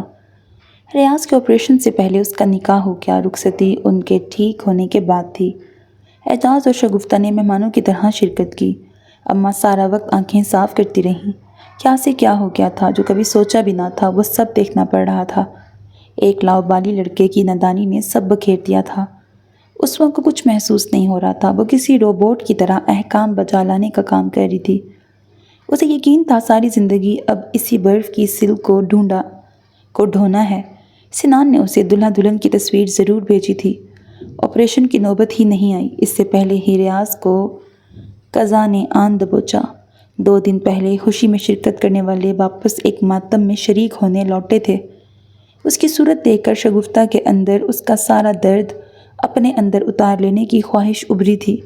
اماں اور اعجاز سے گلے مل کے پھوٹ پھوٹ کے رونے والی اسوا جب ان کے سر پہ ہاتھ رکھتے ہی بازو میں بیٹھی تبسم کے سینے میں سر چھپا کے رونے لگی تو شگفتہ کے اندر جنگل کی آگ کی طرح حسرت پھیل گئی۔ اس کے سر سے ہاتھ سمیٹتے ہوئے شگفتہ کا دل بھی سکڑا تھا۔ یہاں ایک ہی میت کا سوگ نہیں تھا، اتنی تیزی سے حالات اور تعلقات کی ایکویشن بدلی تھی کہ سبھی حیران تھے۔ دونوں گھروں میں اداسی کا ڈیرا تھا۔ اماں اس کے پاس رکی تھیں، ایک طوفان آ کے گزر گیا اور اس کے بعد سب کو سگا ستیلا نظر آنے لگا۔ اس کا کیا سوچا ہے؟ کمرے سے باہر نکل کر جاتے ہوئے تبسم کی بڑی بہن کی آواز نے اس کے قدم روک لیے۔ کس کا؟ اسوا کا کہہ رہی ہیں؟ ہاں، میں نے دیکھا فاطمہ کا موڈ اسے دیکھ کے خراب ہو جاتا ہے۔ یہ ستیلی بہن اب ہمیشہ آپا، وہ بھی اس گھر کی بیٹی ہے، اس کی تنخواہ نے سنبھالا ہے سب کچھ، ورنہ میں فاطمہ کی کالج اور ہاسٹل کی فیس دینے کے قابل نہیں ہوں۔ آپ بھی سگے ستیلے جیسا ذکر فاطمہ اور رقیہ کے سامنے نہ کیا کریں، اس طرح ان کے ذہن میں بھی یہ فرق جگہ بنا لے گا۔ پھر بھی تمہیں اپنی بیٹیوں کا سوچنا ہے، آخر وہ ہے تو۔ ریاض کو تینوں بیٹیاں ایک سی عزیز تھیں، ان جیسی محبت شاید میں اسوا کو نہ دے سکوں، مگر میں حشر میں ان کے سامنے شرمندہ بھی نہیں ہونا چاہتی۔ تم فاطمہ کا بھی تو سوچو۔ پتہ نہیں تم نے غور کیوں نہیں کیا، مگر میں نے دیکھا ہے اس کے کمانے اور یہاں رہنے کی جب سب تعریفیں کرتے ہیں تو فاطمہ چپ ہو جاتی ہے۔ کل ہی اس کی پھپھو کہہ رہی تھی باپ کی جگہ اسوا نے سب سنبھال لیا، تب تم نے دیکھا نہیں وہ کیسے اٹھ کے چلی گئی تھی۔ تو آپ اسے سمجھائیں اور بار بار یہ ذکر نہ کریں۔ وہ سست قدم اٹھاتی کمرے میں آ گئی۔ وہ جانتی تھی کوئی احساس جب کنڈلی مار کے اندر بیٹھ جائے تو بار بار پھن اٹھاتا رہتا ہے۔ اس کے ڈسنے سے بچنا مسلسل مسافت ہے، وہ بھی تنہا۔ اس کے تجربے نے تو اسے ایک زہریلی منزل پہ لا کھڑا کیا تھا۔ وہ نہیں چاہتی تھی اس کے ابو کی پیاری بیٹی، اس کی ستیلی بہن کسی ایسی منزل تک پہنچے۔ وہ خوش دل اور ہنسمکھ مامی کو آئیڈیلائز کرنے والی اسوا سے سنجیدہ اسوا میں ڈھلتی گئی۔ اماں سنان کے ہمراہ اس سے ملنے آتی رہتیں۔ شگفتہ اسے فون کرتیں تو آپ کیسی ہیں کے بعد اس کے پاس صرف ان کی باتوں کے جواب ہوتے تھے۔ وہ اپنی شاپنگ اور دوسرے معاملات کی تصاویر واٹس ایپ کرتیں تو وہ ہارٹ والا ریاکٹ کر دیتی۔ ایاز کے بعد وہاں بھی سب بدل گیا تھا۔ اس حادثے نے شمیلہ اور گھر والوں کے تعلقات میں بھی دراڑ ڈال دی تھی۔ وہ اور حسان حیدرآباد چلے گئے تھے۔ ان کا 2 سال کا بیٹا تھا۔ سنان برسر روزگار ہو گیا تھا، اعجاز ریٹائر ہو گئے تھے۔ اس دوران خاص موقعوں پر وہ تبسم کے ساتھ کچھ گھنٹوں کے لیے آئی تھی۔ سنان کا کئی بار دل کرتا کہ وہ اسے بتائے کہ ایاز کہاں ہے، کیا کر رہا ہے، مگر وہ جانتا تھا وہ اسے چھوڑ کر بھائی کو سب خبر کرتا ہے۔ یہ بات تابوت میں آخری کیل ثابت ہوگی۔ ویسے وہ اسے بہت باتیں نہیں کرتا تھا، کہاں ہے، کس کمپنی میں اور کس پوسٹ پر ہے، اتنا ہی اسے بتاتا تھا۔ اس کا پتہ اسے بھی نہیں معلوم تھا۔ اسوا کے متعلق پوچھتے ہوئے وہ جھجک رہا تھا اور اب تک کسی نے اس کا تذکرہ بھی نہیں کیا تھا۔ جب اس نے اپنی غلطیوں کا اعتراف کرتے ہوئے ہاتھ جوڑ کے معافی مانگی تو اعجاز نے ایک عمر کے تجربے اور مشاہدے سے سیکھے سبق پہ عمل کیا۔ صبح کا بھولا شام کو گھر لوٹتا تو ہے، مگر کہانی یہاں ختم نہیں ہوتی۔ خوشگوار اختتام اسی وقت ہوتا ہے جب ماضی فراموش کر کے اسے کھلے دل سے اپنایا جائے۔ جوانی کے جوش میں غلطیاں سب سے ہوتی ہیں، تمہیں احساس ہو گیا ہے اتنا کافی ہے، کسی معافی تلافی اور وہی سب دہرانے کی ضرورت نہیں ہے۔ تمہارے بعد اس گھر میں اداسی کا ڈیرا تھا، اور 3 سال کم نہیں ہوتے۔ پچھلی باتیں یاد کریں گے تو پھر دکھی ہوگا۔ اب اس گھر میں اب صرف کہے اور مسکراہٹیں ہونی چاہیے۔ لیکن نسواں کے بنا تو یہ گھر ادھورا تھا۔ اس کی غیر موجودگی میں سارے کہے اور مسکراہٹیں بھیگی تھیں۔ یہ اس کی ایسی خطا تھی جس کے سجدہ سہو کا وقت گزر چکا تھا۔ سنان نے کئی بار اسے میسج لکھا مگر بھیج نہ سکا۔ وہ چاہتا تھا وہ دونوں ہی اپنا معاملہ نپٹیں، وہ بیچ میں نہ پڑے۔ ویسے بھی سب کچھ اور ہر کوئی بدل گیا تھا۔ تیسرے دن اماں نے خود ہی اس سے کہا، چلو اسوا سے ملاتے ہیں۔ وہ فوراً تیار ہو گیا۔ وہ ابھر کر کے اس کے گھر پہنچے جو سنان نے بک کی تھی۔ مکان کے سامنے کار سے اترتے ہوئے اس نے دیکھا وہ اسوا کے ابو کے گھر آئے تھے۔ اس کے دل کا چور تھا یا اس کے پرائے ہونے کا احساس؟ وہ اس کے متعلق استفسار کرتے ہوئے جھجکنے لگا تھا۔ اب بھی خاموشی سے اماں کے پیچھے گھر میں داخل ہو گیا۔ تبسم انہیں دیکھ کے حیران ہوئی۔ ایاز کے آنے کی خبر کسی کو نہیں تھی۔ اس سے حال احوال پوچھنے کے بعد وہ اور اماں جیسے اسے بھول گئی تھیں۔ ان تینوں خواتین، اماں، تبسم اور رقیہ کی باتیں اور ان کی بے تکلفی سے اس نے اندازہ لگایا کہ اماں یہاں اکثر آتی رہتی ہیں۔ چائے پی کر اماں لیٹ گئیں۔ کھانے میں وقت تھا۔ ظہر کی اذان سن کے وہ نماز پڑھنے چلا گیا۔ واپس آیا تو اندر جانے کے بجائے صحن میں رکھی کرسی سنبھال لی۔ شاید کھانے کے بعد یا شام میں اسوا کی طرف جائیں گے۔ ہو سکتا ہے وہ خود یہاں ملنے آ جائے۔ کیا تمہارے ساتھ ہونے کی خبر سننے کے بعد بھی وہ آئے گی؟ خود سے سوال جواب کرتے ہوئے وہ فون گیلری میں پرانی تصویریں دیکھنے لگا۔ اب پتہ نہیں کتنی چینج ہو گئی ہوگی۔ وہ اداس مسکراہٹ کے ساتھ سوچ رہا تھا۔ حسان کی شادی کی تصویر میں اصفیہ اور شمیلہ کے ساتھ اسے دیکھ کر اس کی مسکراہٹ معدوم ہو گئی۔ گدھے ہو تم پورے، اس کے الفاظ کان میں گونجے تھے۔ یہ الفاظ جیسے پیش گوئی تھے، وقت سے پہلے اسے آگاہ کرنے کی کوشش۔ بس وہ مجھے معاف کر دے۔ اس کی طرح اپنے ہاتھوں سے دل کھنڈر کرنے والی مثال شاید ہی دنیا میں کہیں ملے۔ بربادیوں کے بعد اب اسے سکون کی تلاش تھی جو اسوا ہی اسے دے سکتی تھی۔ آہٹ پر اس نے سر اٹھایا۔ اسوا اندر آنے کے بعد دروازہ بند کر رہی تھی۔ وہ پلٹی اور ایاز حیرت کے سمندر میں غوطے کھانے لگا۔ کاٹن کے شلوار سوٹ میں سر پہ جمع دوپٹہ دروازہ بند کرتے ہوئے سر سے ڈھلک گیا تھا۔ ہیئر بینڈ اور شانوں پر جھولتے بالوں کی جگہ سیدھی مانگ پشت پر بندھے بال کا اشارہ تھی۔ پیروں میں 1.5 انچ ہیل والی چپلیں، کلائی پہ بندھی نازک سی گھڑی، اس کی مخصوص رنگ سے خالی انگوٹھا اور شانے پر ہینڈ بیگ سنبھالے تھکی تھکی سی وہ وہی تھی، مگر اس اسوا سے قطعی مختلف جسے وہ چھوڑ گیا تھا۔ 3 سال پہلے والے حلیے اور اس وقت میں مماثلت صرف آنکھوں پہ چڑھا چشمہ تھا۔ اس نے 2 قدم اٹھائے اور سامنے ایاز کو دیکھ کر اس بری طرح ٹھٹکی کہ بے اختیار سینے پہ ہاتھ رکھا۔ اس کے حلیے پہ ششتر ایاز کو اندازہ نہیں تھا۔ وہ بھی پہلے والا کھلنڈر اور لاؤ بالی لڑکا نہیں رہا تھا۔ دونوں سمت گریز و اعتراض کا رنگ چڑھا کر دنیا سے چھپائے اور فاصلوں نے شعلوں کی طرح بڑکائے۔ گویائی سے محروم انکہے جذبات تھے جو اس طرح مچلے تھے گویا ضدی بچے کے سامنے پسندیدہ کھلونا آ گیا ہو، مگر وقت نے ان بڑوں کے پیروں میں مصلحت اور مجبوری کی بیڑیاں ڈال رکھی تھیں۔ ان کے درمیان حائل دوری کے تارے عنکبوت نے ان دیکھی دیوار بن دی تھی۔ بے یقینی اور حیرت کا جھٹکا دونوں طرف ایک سی شدت سے لگا تھا۔ وہ دونوں بیک وقت 3 سال قبل والے ایاز اور اسوا بھی تھے اور بظاہر بالکل مختلف بھی۔ بڑے محسوس طریقے سے وہ سنبھلی تو پلکیں نم تھیں۔ ایاز قریب آیا۔ کیسی ہو؟ بدلی اسوا اور اس گھر میں اس کی موجودگی پر سر اٹھا رہے بدترین اندیشوں کو پیچھے دھکیل کر اس نے پوچھا۔ اس پل وقت کو پیچھے لے جانے کی خواہش اس قدر شدید تھی کہ لمحہ بھر کے لیے اسے لگا اس پر قبولیت کی مہر لگ ہی جائے گی۔ وہ کچھ بھی بولنے کے قابل نہ تھی۔ اس کے ارد گرد گزرے ماہوں سال اور اس کے جانے سے پہلے کا وقت اور سارے منظر جھکڑ کی طرح گھوم رہے تھے۔ ارے لو، اسوا بھی آ گئی۔ ہال سے ہی اسے دیکھ کر تبسم نے کہا، جلدی کیسے آ گئی؟ وہ ہال کے دروازے میں رک گئیں۔ آج لاسٹ لیکچر نہیں ہوا۔ وہ ایاز کو دیکھے بغیر آگے بڑھ گئی۔ اماں بھی آئی ہیں؟ کب سے تمہارا انتظار کر رہی ہیں۔ کھانا بھی نہیں کھایا کہ تمہارے ساتھ کھائیں گی۔ وہ دونوں اندر چلی گئیں۔ وہ اس سے زیادہ کا حق رکھتی ہے۔ اس کے یوں ایک لفظ کہے بغیر آگے بڑھ جانے پر اس نے خود کو یاد دلایا۔ ابتدائی صدمے سے سنبھلتے ہی اسے اب اماں سے سوال پوچھنے کی جلدی تھی۔ چند پل میں ہی عجیب و غریب اور خطرناک قسم کے خیالات اسے بے چین کر گئے تھے۔ خود کو سنبھال کر اندر آیا تب تک نانی نواسی کا ملنا ہو گیا تھا۔ تم فریش ہو جاؤ، میں تب تک کھانا لگاتی ہوں، بہت دیر ہو گئی ہے، انہیں بھوک لگی ہوگی۔ بس 2 منٹ میں آئی۔ وہ اسے کمرے میں دیکھتے ہی کھڑی ہوئی اور ہال کے دائیں طرف کمرے میں غائب ہو گئی۔ اپنے پیچھے دروازہ بند کر کے وہ اسی سے ٹیک لگا کے گہری سانسیں لینے لگی۔ وہ خود کو رونے سے روک رہی تھی۔ باہر کھانے کے لیے سب کے ساتھ بیٹھنا تھا اور اگر ایک بار آنکھیں برسنا شروع ہو جاتیں تو ان کا رکنا مشکل تھا۔ اس نے ہونٹ دائرے کی شکل میں سکیڑ کر کئی لمبی سانسیں فضا کے سپرد کیں اور پھر سست قدم اٹھاتی آئینے کے سامنے آئی۔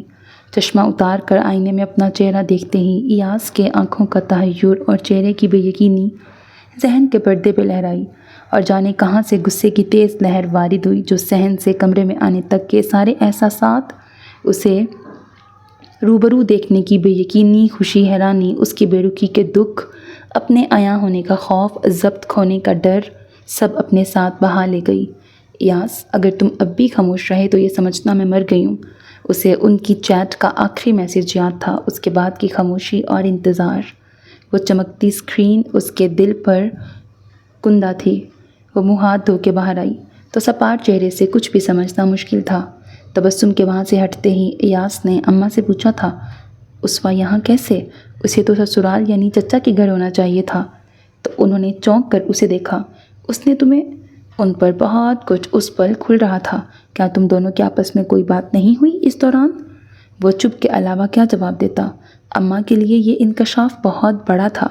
اس کا چاچا رخصتی سے پہلے یہ مکان اسوا کے نام کرنے پہ اڑ گیا تھا اور اسوا نے شرائط پر رخصتی سے انکار کر دیا۔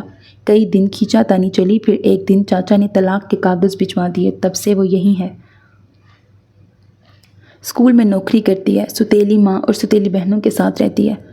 ان کے دل پر ایک دم بہت سا بوجھ آن پڑا تھا۔ ایاز کی کیفیت بھی کچھ ان جیسی ہی تھی۔ گدھے ہو تم پورے۔ کیسے سچ ثابت ہوئے تھے یہ الفاظ، کاش وہ اس وقت خود کو پیٹ سکتا۔ سنان نے بھی خوب سزا دی تھی اسے۔ رقیہ کے ساتھ فرش پہ دسترخوان بچھا کے کھانا لگاتے ہوئے اس نے نہ اسے مخاطب کیا نہ اس کی سمت نگاہ کی۔ کھانے کے دوران اماں اور تبسم ہی باتیں کرتی رہیں۔ وہ کتنی ہی بار بلکہ مسلسل اسے دیکھ رہا تھا، مگر مجال ہے جو اس نے ایک بار بھی سر اٹھایا ہو۔ کھانے کے بعد اماں کیلولا کے لیے اسوا کے کمرے میں چلی گئیں۔ اسے بھی ایک کمرے میں پہنچا دیا گیا۔ ادھر اسوا، وہ نماز پڑھ کر دوپٹہ کھول رہی تھی۔ ادھر آ اسوا، وہ نماز پڑھ کے دوپٹہ کھول رہی تھی۔ ان کے بلانے پر پلنگ کے کنارے بیٹھ گئی۔ فاطمہ کب واپس آئے گی؟ اسے لگا تھا وہ اس کی ایاز کے ساتھ سرد مہری یا خاموشی پر سوال کریں گے، لیکن ان کا سوال مختلف تھا۔ اس کا فائنل سیمسٹر چل رہا ہے اور کچھ مہینے ہیں۔ پھر تو نے کیا سوچا؟ تو نے کہا تھا اپنا تبادلہ کروا لے گی، اب اتنے سال ہو گئے ہیں۔ فاطمہ کی پڑھائی ہو جائے گی تو اسے نوکری بھی لگ جائے گی۔ اب تو گھر چل رہی ہے نا؟ گھر؟ اس کے اندر دھواں پھیلنے لگا۔ ابھی کچھ سوچا نہیں اماں۔ وہ اپنی ہتھیلیاں دیکھ رہی تھی اور اماں بغور اس کا چہرہ۔ اس میں سوچنا کیا ہے؟ دیکھیں گے اماں وقت آنے پر۔ آپ آرام کریں، میں ابھی اسکول کا تھوڑا کام کر کے لیٹتی ہوں۔ وہ کھڑی ہو گئی۔ انہوں نے کروٹ بدل لی۔ وہ ان کی تسلی کی خاطر کچھ دیر میز پر کاپیاں پھیلائی بیٹھی رہی، پھر ان کے سوتے ہی باہر نکل گئی۔ کمرے میں ٹہل ٹہل کر بالآخر وہ باہر آیا۔ ہلکے سے دروازے پر دستک دی۔ اندر سے کوئی جواب نہیں آیا۔ وہ تنہا نہیں تھی، اندر اماں بھی موجود تھیں۔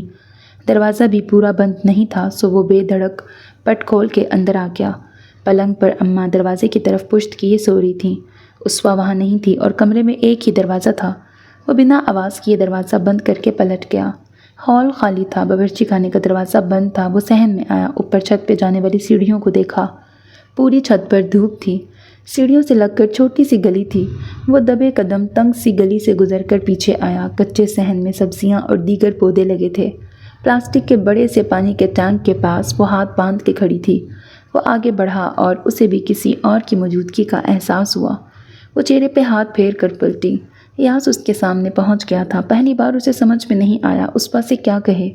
وہ اس کے بازو سے گزر کر جانے لگی تھی کہ اس نے سامنے آ کر اس کا راستہ روکا۔ مجھے علم نہیں تھا کہ تمہاری شادی۔ باقی ان 3 سالوں کی ہر بات کا علم تھا، اس نے تیکھے انداز میں پوچھا۔ نہیں، لیکن یہ تم نے جاتے وقت واضح کر دیا تھا کہ تمہارے لیے اپنی فیلنگز اور وعدے کے علاوہ دوسرا کچھ اہم نہیں ہے، اور مجھے اس سچائی کے ساتھ جینے کی پکی عادت ہو گئی ہے، اس لیے خود کو ان فارمیلٹیز کے تکلف اور تکلیف سے بچائے رکھو۔ وہ آگے بڑھ گئی۔ یاس پھر اس کے سامنے جا کر اسے روکنے جا رہا تھا کہ وہ خود ہی رک کر اس کی طرف مڑی۔ تم واپس آئے ہی کیوں؟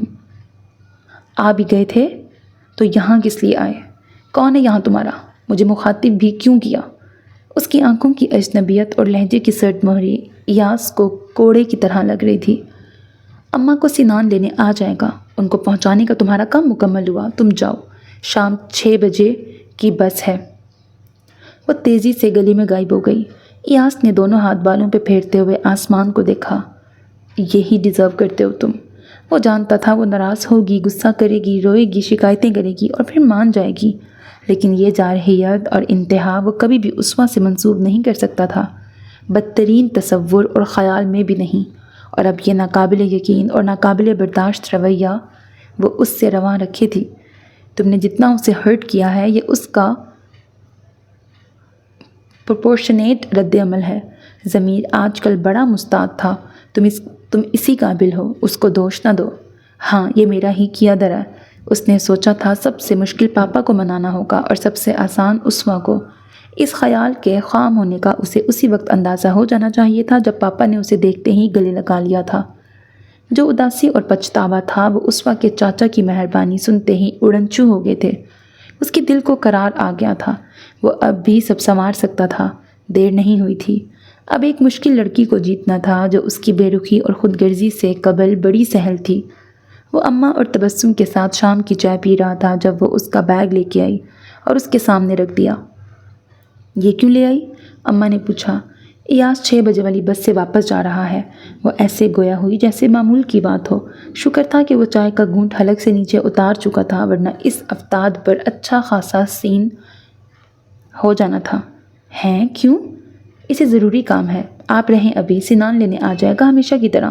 اسوا عام سے انداز میں کہہ رہی تھی، مگر وہ بھول گئی تھی وہ دونوں یہاں تک اس حال کو اماں کے سامنے ہی پہنچے ہیں۔ ارے ایسے کیسے؟ تبسم نے کہا۔ رہو، ابھی پہلی بار آئے ہو ہمارے گھر، چھٹیاں گزارنے آئے ہو تو پھر ضروری کام کیسا؟ اور اب تو فون اور زوم پر سب ہو جاتا ہے۔ اماں باری باری دونوں کو دیکھ رہی تھیں۔ اسوا کافی ٹیبل پہ پھیلی بسکٹ، کیک اور نمکین کی چھوٹی پلیٹیں اور چمچے سستی سے ٹرے میں رکھ رہی تھی۔ میں تمہارے ساتھ ہی واپس جاؤں گی، اگر ابھی جانا ضروری ہے تو چلو، انہوں نے کپ پیش میں رکھتے ہوئے کہا۔ اماں، اسوا کا لہجہ شکایتی تھا، آپ کا کون سا ضروری کام ہے؟ میں فون پہ بات کر لیتا ہوں، اماں سے پہلے ایاس نے کہا۔ ہم سب ساتھ ہی واپس جائیں گے۔ اس نے اسوا کو دیکھا جو اماں کو دیکھ رہی تھی۔ وہ شکن زدہ پیشانی لیے ٹرے اٹھا کے باورچی خانے میں چلی گئی۔ یہ ٹھیک ہے، فون پہ بات کر لو، تبسم نے تائید کی۔ باہر بیٹھتے ہیں تبسم، اندر بڑی گھبراہٹ ہو رہی ہے۔ اماں کھڑی ہوں۔ وہ دونوں صحن میں چلی گئیں۔ ایاس فون کرنے کے بہانے وہیں بیٹھا رہا کہ وہ پھر ہال میں آئے گی، لیکن وہ نہیں آئی۔ اماں کی گھبراہٹ معمولی نہیں تھی۔ پیٹ درد سے شروع ہو کے مغرب کے بعد ان کی طبیعت اس قدر بگڑی کہ سب کے ہاتھ پیر پھول گئے۔ ایاس انہیں فوراً ہسپتال لے گیا۔ ان کا بی پی خطرناک حد تک بڑھ گیا تھا۔ اس نے گھر فون کیا اور اعجاز اور شگفتہ فوراً ادھر کے لیے نکل گئے۔ ان کا ارادہ انہیں کار سے اسی وقت شہر کے ہسپتال لے جانے کا تھا۔ وہ دل کی مریضہ تھیں۔ بی پی نارمل ہونے پر انہوں نے گھر جانے کی ضد شروع کر دی۔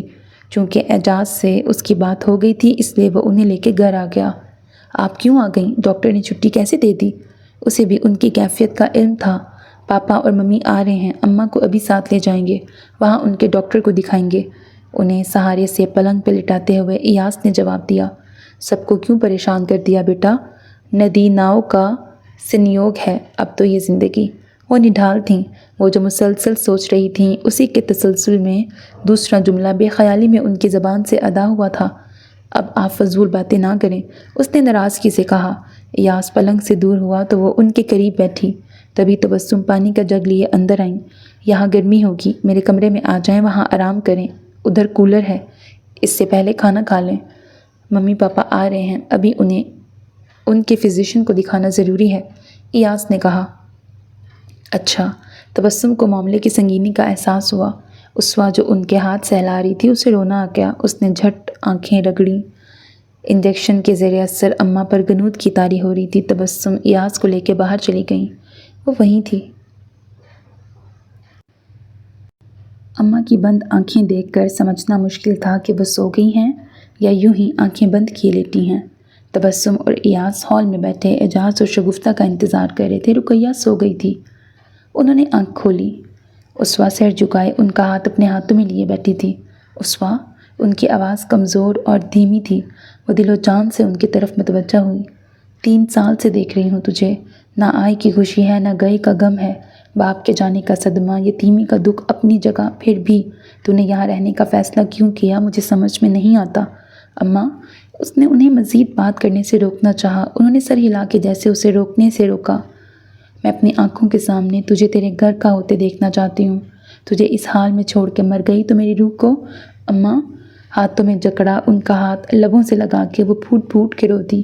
ایک بار پھر اس کی شادی اور بیماری ساتھ ساتھ تھے۔ میری بات سے انکار مت کرنا۔ انہوں نے دوسرا کپکپاتا ہاتھ اس کے گال پہ رکھا۔ اس کی آواز تیز ہوئی اور ایاز گھبرا کے اندر آیا۔ پل بھر کو اس کا دل تھم گیا تھا۔ کیا ہوا؟ اس نے روتی اسوا سے پوچھا، لیکن وہ سن کہاں رہی تھی۔ اعجاز آیا؟ بس پہنچتے ہوں گے۔ اس نے پھر سکتی اسوا کو دیکھا۔ ارے تم رو کیوں رہی ہو بیٹا؟ تبسم نے قریب آ کے اس کے سر پہ ہاتھ رکھا۔ اس طرح اماں زیادہ پریشان ہوں گی، حوصلہ رکھو۔ اسوا نے سر ہلا کر دوپٹے سے آنکھیں اور چہرہ خشک کیا۔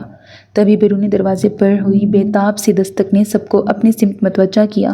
میں دیکھتی ہوں۔ تبسم کمرے سے باہر گئیں۔ ایاز بھی ان سے پیچھے تھا۔ اسوا اپنی جگہ سے اٹھ کھڑی ہوئی۔ وہ مسلسل اماں کی صحت اور زندگی کی دعا کر رہی تھی۔ چند پل بعد ہی اعجاز اور شگفتہ کمرے میں موجود تھے۔ وہ کار سے آئے تھے، فوراً انہیں لے کے واپس جانا تھا، مگر اماں کچھ اور ہی طے کیے تھیں۔ یہاں میری طبیعت خراب ہونا اور ایاز کا آنا یوں ہی نہیں ہے۔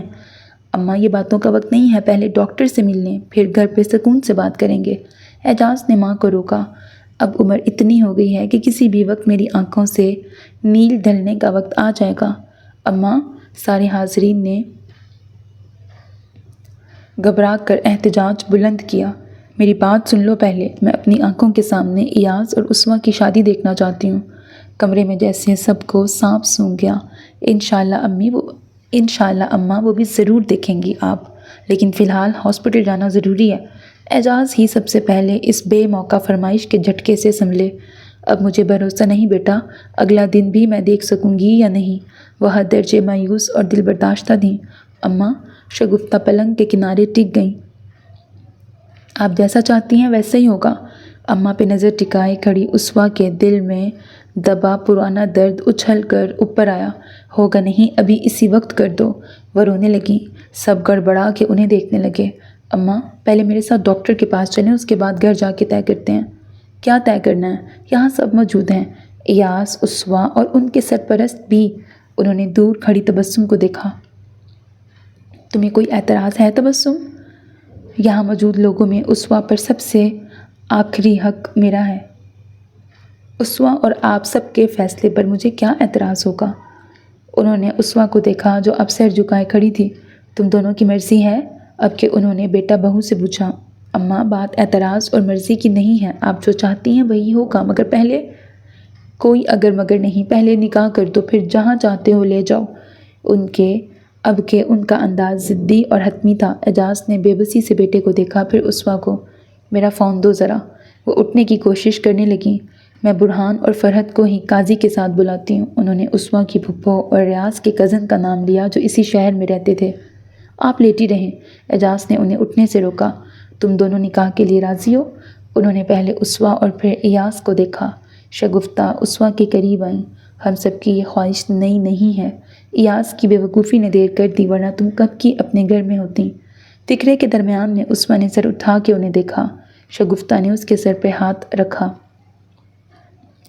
گزرے وقتوں میں کچھ پچھتاوے، افسوس اور سلجھی گتھیاں ایاز کا نہیں اس کا بھی حاصل تھے۔ وہ رونے لگی۔ شگفتہ اور وہ ایک ساتھ آگے آ کر ایک دوسرے سے لپٹ گئیں۔ ساری عمر کی حسرت، اس آغوش کی تمنا جو اس کے دل کا داغ بن گئی تھی، بس ایک قدم کی محتاج تھی۔ ایک قدم نہ اٹھانے کی خطا عمر بھر کی محرومی کی وجہ تھی۔ اسے بڑی دیر سے اور بے وقت یہ بات سمجھ میں آئی تھی۔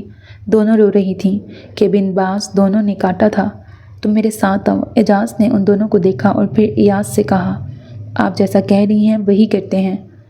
وہ ماں کو تسلی دے کے کھڑے ہوئے۔ پھر وہ دونوں سے قبول ہے کہلوا کے ہی وہاں سے روانہ ہوئیں۔ اسوا بھی رو دھو کر ان کے ساتھ تھی۔ وہ سیدھے ہسپتال پہنچے جہاں سونوگرافی کے بعد ان کے پتے میں پتھری تشخیص ہونے کے بعد فوری آپریشن کرنا پڑا کہ پتا پھٹنے کا خدشہ تھا۔ وہ ضد کر کے رات بھر اماں کے ساتھ ٹھہری تھی۔ صبح تبسم اس کا بیگ لے کے آئیں، تب شگفتہ نے اسے زبردستی ایاز کے ساتھ گھر بھیجا۔ اس کی بائک پر کبھی نہ بیٹھنے والی آج منہ بند کیے اس کے پیچھے بیٹھی تھی۔ شگفتہ نے گھر فون کر دیا تھا۔ سنان گیٹ کھولے ان کا منتظر تھا۔ ایک دن میں رونما ہوئے اتنے بڑے بڑے واقعات پر اس کے اندر 4 سال پہلے والا سنان جاگ گیا تھا، مگر ان دونوں کی سنجیدہ شکلیں دیکھ کر زبان روکنی پڑی۔ اماں کے ساتھ آنے کی ذمہ داری تمہاری تھی نا؟ اسوا نے بائک سے اترتے ہوئے اسے کھا جانے والے انداز میں گھورا۔ ہاں مگر وہ اس کا جواب سنے بنا اندر چلی گئی۔ اتنی بڑی بات کیوں چھپائی مجھ سے؟ یاس بھی کڑے تیوروں کے ساتھ اس کی طرف بڑھا۔ لوگو، ادھار تمہارے ایک دوسرے کی طرف نکلتے ہیں، آپس میں لڑو، مجھے بخشو۔ اس نے ہاتھ جوڑے۔ وہ سیدھا اپنے کمرے میں آئی جو اب بھی اس کا تھا، دروازہ بند کر کے بیگ ایک طرف رکھا اور پلنگ پہ گر گئی۔ گھر میں وہ تینوں ہی تھے۔ اسے پتہ تھا ایاز ضرور ادھر آئے گا۔ کچھ دیر بعد ہی دروازے پہ دستک ہوئی۔ اسوا، اس نے تکیہ کانوں پہ رکھ لیا۔ کچھ دیر کوشش کرنے کے بعد وہ چلا گیا۔ تکیہ ہٹا کر وہ چھت کو تکنے لگی۔ اسے بہت اور بے انتہا غصہ آ رہا تھا۔ ایسا لگ رہا تھا تھالی میں سجا کے اسے ایاز کو پیش کر دیا گیا ہے۔ اسے اپنی بے عزتی محسوس ہو رہی تھی۔ بے بسی پر دل خون ہو رہا تھا۔ اماں نے یوں گھیرا تھا کہ کوئی اور راستہ نہیں تھا۔ ان کے آپریشن کی خبر کے ساتھ سب کو ایاز کی واپسی اور ان کے نکاح کا بھی علم ہو گیا اور لوگوں کا تانتا بند گیا۔ شمیلہ اور حسان بھی بیٹے کے ساتھ پہنچ گئے تھے۔ اماں کے مطابق وہ نئی دلہن تھی، سو اسے ہسپتال جانے اور وہاں رکنے کی اجازت نہیں تھی۔ شگفتہ ہی ان کے پاس تھیں۔ سنان، ایاز دونوں اس کے آگے پیچھے پھرتے، مگر اس کے تیور نہایت خطرناک تھے۔ وہ اب بھی اس کے پیچھے باورچی خانے میں آیا تو وہ زمانے بھر کی سختی شکل پہ لیے اس کے سمت مڑی۔ تم نے پھر مجھ سے بات کرنے کی کوشش کی تو میں واپس چلی جاؤں گی۔ اس نے انگلی سے ناک پہ چشمہ پیچھے کرتے ہوئے سرد لہجے میں کہا۔ اسوا، ایک بار میری۔ سنان، اس نے ہاتھ میں پکڑا ٹفن سلیب پہ پٹکا۔ تم ہی ٹفن بھر کے لے جاؤ، میں واپس اپنے گھر جا رہی ہوں۔ وہ دروازے کی سمت بڑھی اور ایاز نے آگے آ کے راستہ روکا۔ اوکے اوکے، اس نے ہاتھ اٹھا کے گویا ہتھیار ڈالے۔ تم رکو، میں جا رہا ہوں۔ وہ شعلہ بار نگاہوں سے اسے گھور رہی تھی۔ وہ باہر نکل گیا۔ فی الحال اماں سے ہی بات کرنی چاہیے، وہ ہسپتال جاتے ہوئے سوچ رہا تھا۔ اماں ہسپتال سے گھر آئیں تو اب انہیں رخصتی کی جلدی تھی۔ آ تو گئی ہے اسوا یہاں، اب کون سی رخصتی؟ سنان نے پوچھا۔ جتنی جلدی انہوں نے نکاح کی مچائی تھی، ولیمہ اور رخصتی بھی اسی رفتار سے مکمل ہوئے۔ کب تک ناراض رہو گی، یہی بتا دو۔ دادی کے کہنے پر شمیلہ اسے کمرے میں سجے پلنگ پہ بٹھا گئی تھی۔ ایاز دروازہ بند کر کے پلٹا تو وہ پلنگ سے اتر کر دوپٹہ سر سے گرائے چشمہ لینے آئینے کی سمت جا رہی تھی۔ کس نے کہا تم سے کہ میں ناراض ہوں؟ وہ زخمی شیرنی کی طرح پلٹی۔ تمہارے رویے نے، تمہاری باتوں نے، اور وہ اس کے سامنے آ کے رکا۔ اس چہرے نے۔ ہاں، اس کے انداز پر وہ تل ملائی۔ رومانٹک ہونے کی کوشش نہ کرو۔ تم کبھی مجھے اتنا سمجھے ہی نہیں تھے کہ چہرے اور رویے پڑھنے کا دعویٰ کر سکو۔ اس کے ماتھے پر شکنیں تھیں۔ شاید، اس نے بحث کے بجائے اقرار کیا، ہم ایک دوسرے سے اس طرح بات نہیں کرتے تھے۔ ہم فری اور فرینک تھے۔ تم اپنا غصہ، جھنجھلاہٹ، ڈس اپوائنٹمنٹ سب صاف مجھ سے کہنے کی عادی تھیں۔ اب بھی مجھے مار لو، دل کر رہا ہے تو پیٹ ڈالو، مگر یہ اجنبیوں جیسا بیہیو نہ کرو پلیز۔ ہمارے درمیان 3 برسوں نے ناقابل عبور فاصلہ کھڑا کر دیا ہے، یہ مت بھولو۔ اسوا نے اس کی بات مکمل کی۔ کچھ بھی 3 سال پہلے جیسا نہیں ہے۔ ایم سوری، یوں گھر سے جانا میری غلطی تھی۔ مجھے تم سے ہر حال میں رابطہ رکھنا چاہیے تھا۔ پہلے تم پر غصہ تھا، پھر لگا تمہاری شادی ہو گئی ہے۔ اس شادی ہونے کے بعد انسان مر نہیں جاتا۔ اور غصہ کس بات کا تھا تمہیں؟ میں نے کیا کیا تھا؟ وہ عادتاً غصے میں تڑا تڑ جواب دے رہی تھی۔ اس کے ساتھ اپنے برتاؤ کے اس ارتقاء اور پیش قدمی کا اسے اندازہ نہیں تھا، اور اس کی چپ کے چابک جھیل چکے ایاز کے اندر کہیں اطمینان اتر رہا تھا۔ جس طرح کہو اس طرح معافی مانگ لیتا ہوں، تمہارے پیروں میں گر کے ناک رگڑوں، ایک ٹانگ پہ کھڑا رہوں، تم جو سزا دو منظور ہے، بس یہ ناراضگی ختم کر دو یار۔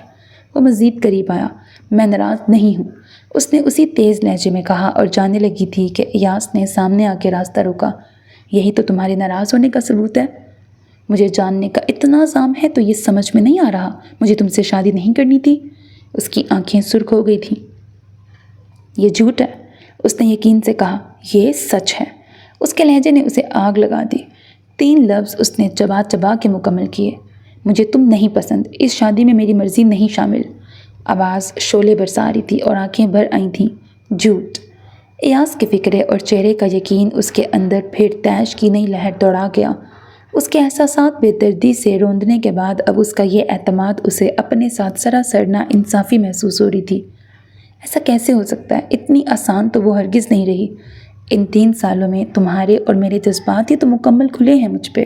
وہ سب جو اسوا نے اس کے شانے پہ ہاتھ مار کے اسے پیچھے دھکا دیا۔ تم مجھے بھی ان جیسی ہی سمجھ رہے ہو جو تمہاری باتوں کے جال میں پھنس جاتی تھیں۔ اسوا، ایاز نے اس کے شانوں پہ ہاتھ رکھے ہی تھے کہ وہ ہاتھ جھٹک کے دور ہوئی، اور اس کی طرف سے رخ موڑنے کے لیے وہ الماری کے پٹ کھول کے بلا وجہ ہی کچھ تلاش کرنے لگی۔ مجھے بہت دیر سے سمجھ میں آیا یار، لیکن یہ تمہارے لیے بھی اہم ہے، بہت خاص ہے۔ اسے یوں غصے میں اور خفا رہ کے ضائع تو نہ کرو۔ یہ رشتہ، یہ رات۔ وہ پھر اس کے قریب آ رہا تھا کہ اسوا نے الماری کے خانے سے طے کی ہوئی جینز اٹھا کے اسے دے ماری۔ ایاز کی بات پر اس کا ضبط جواب دے گیا تھا۔ وہ رکی نہیں تھی۔ الماری سے کپڑے، چادریں، تولیے، جوتے کے باکس جو اس کی پہنچ میں تھا وہ اٹھا اٹھا کے اسے مارے جا رہی تھی۔ ہاتھ سے روکنے کی کوشش میں کچھ چیزیں نیچے گر رہی تھیں، کچھ کیچ ہو رہی تھیں۔ اس شور کا مطلب سب کچھ اور نہ سمجھ لیں۔ اس نے دراز کھول کر پرفیوم کی بوتل اس کی طرف اچھالی جسے اس نے کیچ کر لیا۔ الماری کا اس کی دسترس والا حصہ خالی ہو گیا تھا۔ ایاز نے ہاتھ بڑھا کر بوتل واپس رکھ کر دراز اندر دھکیلا۔ اس کا چہرہ آنسوؤں سے تر تھا۔ مجھ سے بہت غلطیاں ہوئی ہیں اسوا، معافی نہ سہی تلافی کا ایک موقع تو دو۔ میری سنو، اپنی کہو۔ مجھے بہت کچھ کہنا ہے، تمہارے اندر بھی میرے لیے بہت کچھ جمع ہے۔ میں بے وقوف تھا، پورا گدھا تھا، اپنے سوا کسی کا نہ سوچا۔ سرخ آنکھیں، تیز چلتی سانسیں، غصے سے پھولتی ناک اور آنسوؤں کی جھڑی۔ وہ یک ٹک اسے گھور رہی تھی۔ پلیز، اس نے نرمی سے التجا کی، اپنی دوستی کا واسطہ یار۔ اس نے مزید ایک قدم آگے آ کر لجاجت سے کہا۔ اس نے یوں ہی روتے ہوئے سر جھکا لیا۔